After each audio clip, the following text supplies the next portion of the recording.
el daimon familiar. Eran pues los dioses Lares, Manes, Penates de los romanos del mundo. Todos. ¿Pero tú lo veías o cómo? Bueno, ¿Hablabas bueno, con esto él? es una experiencia muy frecuente. Todo el mundo viene aquí abajo con un compañero, con alguien que le protege, con alguien que recorre los senderos de la vida a su lado. Entonces yo en aquella época, por supuesto que le veía, hablaba con él, se llamaba Jai, vivía debajo de la lengua y a mí se me olvidó su existencia como a todo el mundo, como seguramente a todas estas personas que están aquí. Nos llevan a los 6 o 7 añitos al cole, nos dicen ahora ya déjate de tonterías, tienes que ser mayor, y la presión del escepticismo, del discurso de valores dominante, pues nos lleva a olvidarnos de que existe ese personaje. ¿Qué es lo que me sucedió a mí? Cuando tenía pues casi 50 años, estaba yo en Sierra Nevada, escribiendo una novela mía, Las fuentes del Nilo, que rememora pues cosas de mi infancia y de mi adolescencia. Y se me colaba un extraño personaje que yo no sabía quién era. Y yo estaba con mi madre, allí en Sierra Nevada, y entonces se lo mencioné a mi madre, le dije, oye mamá, pasa esto, qué cosa más rara, y me dijo, claro, es Jai, ¿no te acuerdas de Jai? Y entonces recordé a Jai y desde entonces ya no lo he vuelto a perder. Pero tus experiencias con el mundo de lo invisible también abarcan otras cosas. Por ejemplo, sentir de cerca la presencia de gente que está muerta, ¿no? Si tú has sentido de cerca amigos o familiares. Mira, dice la Bhagavad Gita, que es el evangelio mayor del hinduismo, que lo que existe no puede dejar de existir y lo que no existe no puede llegar a existir. Así que quien ha estado vivo va a seguir vivo siempre. Bueno, yo sin ir más lejos, mira, yo recuerdo perfectamente, yo tuve un amigo en el colegio que se llamaba Martínez Nile y que era hijo de Imperio Argentina y de Florian Rey, aquel director de cine. Fue mi mejor amigo cuando tenía yo 10 años. A los 10 años lo cambiaron de colegio y yo lo perdí de vista. Como 12 años después, recién casado yo, estaba en la camita con mi mujer y aquella noche soñé, un sueño extrañísimo con Martínez Nile. Me desperté por la mañana, se lo comenté a mi mujer, le dije, oye, mira qué cosa tan rara, he soñado con este chico, no sé nada de él desde hace 12 años, tal. Bajé a la calle, compré el periódico y venía la noticia de que se había suicidado esa noche. Fernando, presumes muchas veces de que no tienes miedo a la muerte, que es algo que ya has trascendido a ello.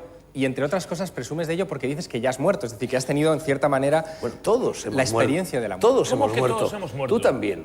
Adiós. Por lo pronto, Javier, tú sabes que cada 7 años todas las células de tu cuerpo han cambiado.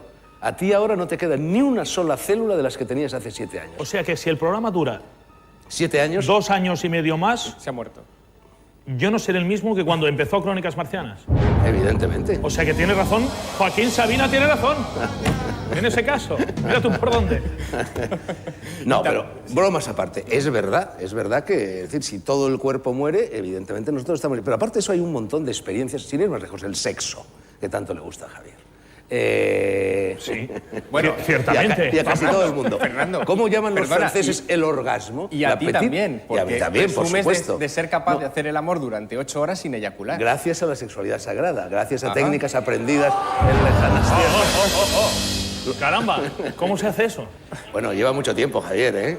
Tienes que aprender... Mira, el hombre no puede perder nunca esa energía que tiene. Hay una sola energía, en el universo y en nosotros. Entonces, cuando el hombre eyacula, está perdiendo energía vital porque eso que el hombre está eyaculando sirve para procrear. Cuando la mujer, en cambio, tiene un orgasmo, no, porque esos líquidos que pierde la mujer en el momento del orgasmo no sirven para procrear. La mujer pierde energía cuando ovula. Por lo tanto, en la sexualidad sagrada, la mujer puede y debe orgasmar cuantas veces quiera. El hombre no debe orgasmar nunca, debe llegar a la eyaculación interior. Sella el organismo de tal forma que no haya nunca una pérdida hacia... Y entonces esa energía recorre todos los centros vitales del cuerpo y del espíritu y los va revitalizando. Esto es taoísmo.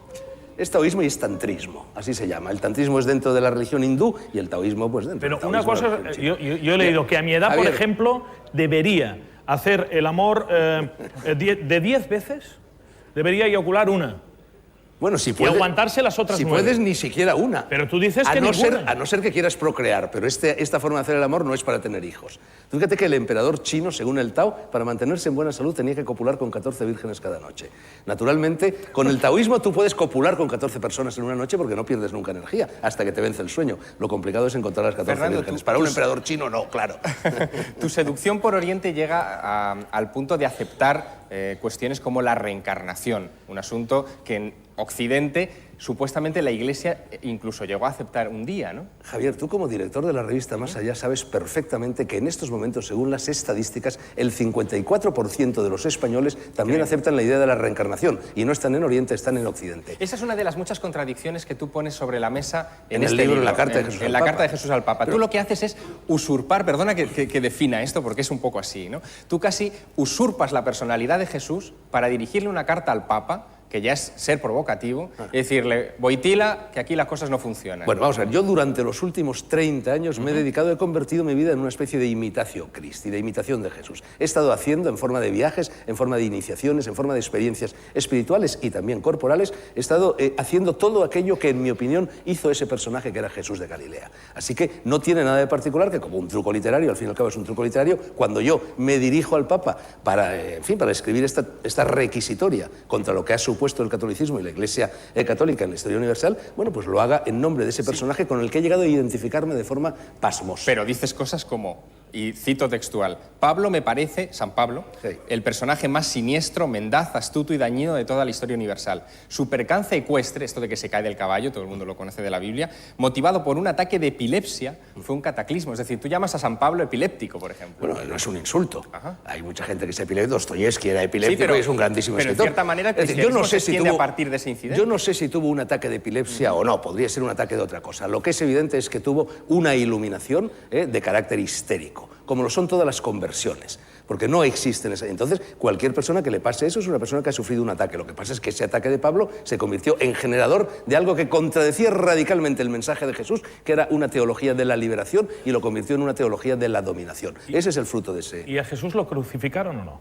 En mi opinión, no. En primer lugar, no sé, la historia de la crucifixión de Jesús está contada exactamente igual en la historia de otros dioses del Mediterráneo, de otros héroes de las 1000 caras, así se les llama en mitología, que es Dionisos en Grecia, Isis y Osiris en Egipto, Atis, Apis, incluso el propio Buda, Quetzalcóatl en América. Todos estos personajes se cuenta de ellos la misma historia, que es una historia mitológica que hay que interpretar simbólicamente, alegóricamente. Pero entonces llegan Pablo, los cristianos literalistas, y esa historia que nadie se creía al pie de la letra, Cicerón decía, no hay nadie tan necio en el mundo como para que se tome al pie de la letra lo que ve en la escenificación de los misterios de Osiris o de Dionisos. Pues sí, había esa gente tan necia, los cristianos literalistas. Y así nace lo que hoy llamamos Iglesia, que no tiene nada que ver con lo que dijo Jesús. Y por encima de todo lo que tú dices, una de las afirmaciones quizá más contundentes y más demoledoras, y quizá lo que ha valido la polémica de este libro, ¿no?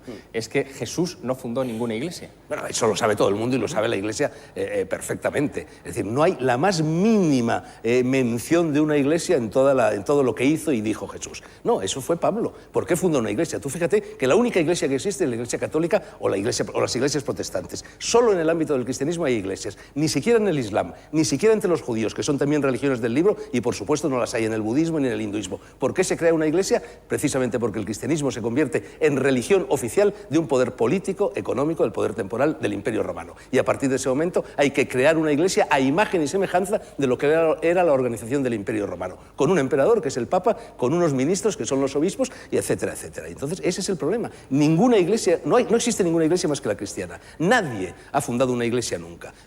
Las iglesias son multinacionales. Y Jesús, otra de las cosas que dices es que no fue célibe.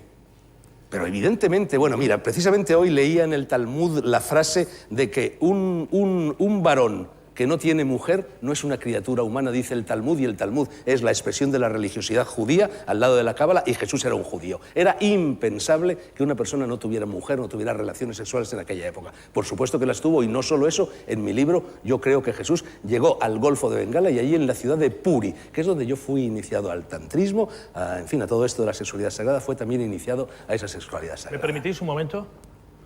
Es que quiero, de verdad, es una cuestión de casi de icono. ¿Me permites?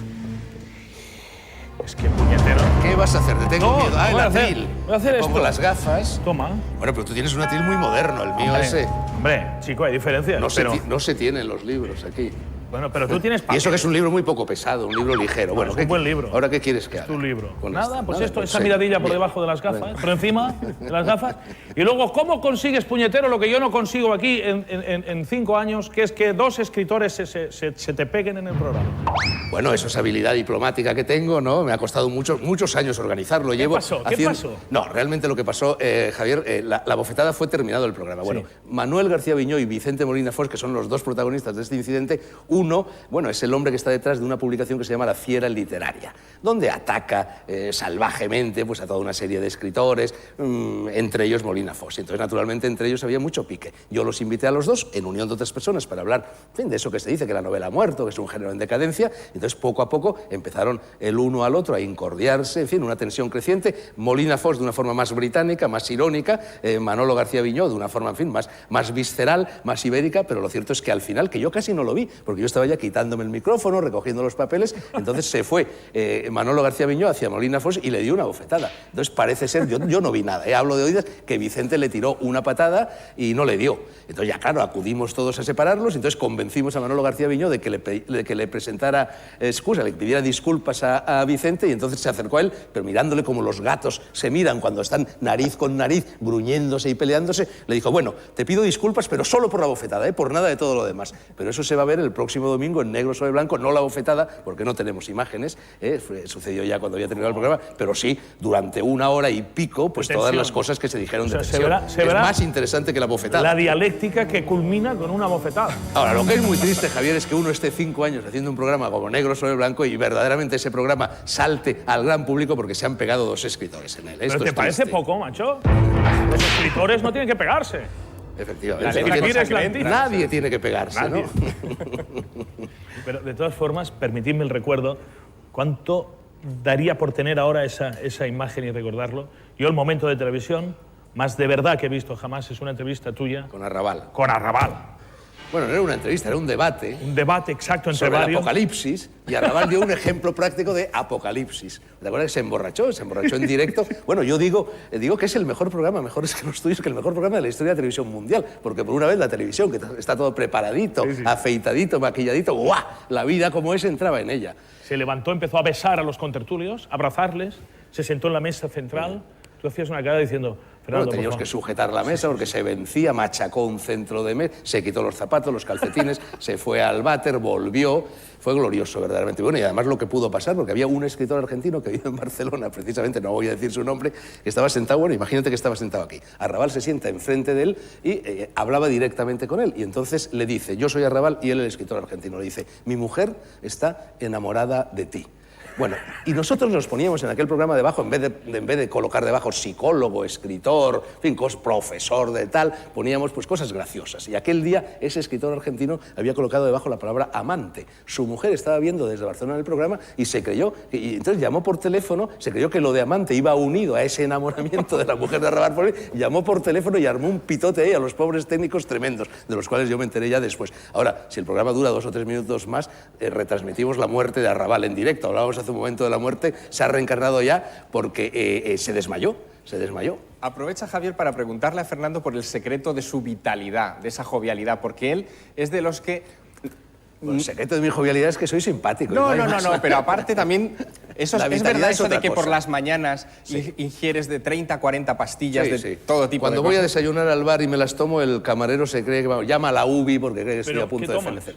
Bueno, tomo un montón de cosas, 30 o 40 cosas, entre ellas vitaminas, antioxidantes, cosas que toma mucha gente, pero tengo 3 o 4 joyas de la corona que he ido descubriendo en mis viajes. Porque yo cuando llego a un país raro, lo primero que hago es irme al mercado y pruebo todo lo que hay. Tengo vocación de cobaya. Oye, ¿no? ¿y es verdad que buscaste con LSD, ingiriendo LSD, a Noé en Galicia? Sí, eso es cierto y está contado en un libro un mío. momento, esta pregunta, se han hecho muchas preguntas en nuestro programa, muchas, pero la pregunta de, ¿es cierto que fuiste a buscar a Noé en Galicia bajo los efectos del LSD? Es quizá el enunciado de pregunta más llamativo. Yo, el Gárgolis y Avidis, es decir, la historia mágica de España, este libro, en muchas ocasiones recurrí a ese tipo de sustancias que no son más que las sustancias que utilizaban los chamanes para provocar modificaciones en el estado de conciencia, estados alterados de conciencia, que nos permiten ver cosas que no podemos ver en el estado alfa, en el estado de la normalidad. Noé? Si este señor ahora se quita las gafas, no ve lo que está viendo. Cuando uno se pone gafas, ve más cosas. Bueno, pues cuando uno toma una de esas sustancias, ve efectivamente en ese estado alterado de conciencia cosas que no se ven normalmente. Vi a Noé. Bueno, no sé si vi a Noé o no, pero fue una experiencia verdaderamente. Yo me llevé... Hay muchas tradiciones en Galicia de que Noé desembarcó allí después del diluvio. Hay incluso una ciudad que se llama Noia, que filológicamente derivaría de Noé. Y entonces, en la playa muy cerca de un pueblo que se llama Portosín, en la playa de Baroña, hay un castro donde, según las leyendas aldeanas de allí cerca, la gente cree que efectivamente desembarcó Noé. Entonces yo, después de haberme tomado el LSD, me fui a pasar la noche de plenilunio al castro. Me llevé a todos mis hijos, niños todavía en aquel momento, amigos tuyos, y entonces estuve con los niños allí, sacos de dormir, hicimos una hoguera contándoles la historia de Noé. Y luego se quedaron todos dormiditos. Y yo me fui.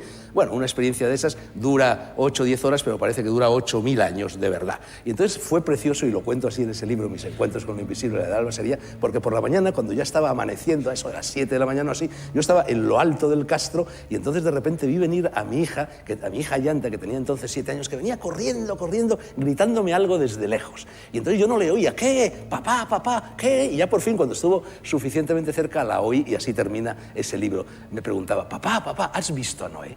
Y fue precioso, de verdad que fue como si saliera el sol que ya había salido. Pues lo vamos a dejar así. Bien. Entre Noé, los actos sexuales de 8 horas, Y el que Papa. vienen a durar lo mismo que el tripi. Fíjate Sí, que más o menos, las ¿vale? Siempre, la petite Más o mort, la grande mort. Fernando Sánchez Dragón, muchísimas gracias. Muy amable. Gracias. Javier Sierra.